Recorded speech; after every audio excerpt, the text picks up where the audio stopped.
ফিলিস্তিনে আগ্রাসনের প্রতিবাদ জানানোর পাশাপাশি আগ্রাসন বন্ধের দাবি জানিয়েছেন ঢাকা বিশ্ববিদ্যালয়ের শিক্ষার্থীরা।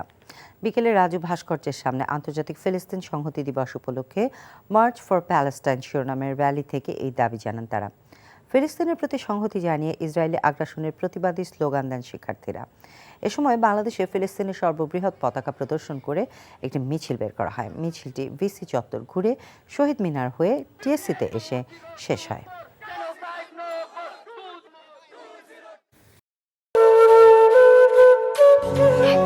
বাজে কথা বলবেন। আপনি কি বলতে চাচ্ছেন? এই চাঁদনি আপনার গায়ে এসে পড়েছে? আজে বাজে লোক কোথাকার। তোমার নাম তো উজান চৌধুরী, কিন্তু আপনি কে? আমারে তোমার চেনার কথা না, তোমার দাদার আমলের মানুষ। আমার নাম সাজপাতি। চাঁদনি, আবার কবে দেখা হবে? আমি ওসমান। তুমি তো দেরি করে এলে কেন? আমি তো এই ফার্স্ট টাইম এখানে এলাম।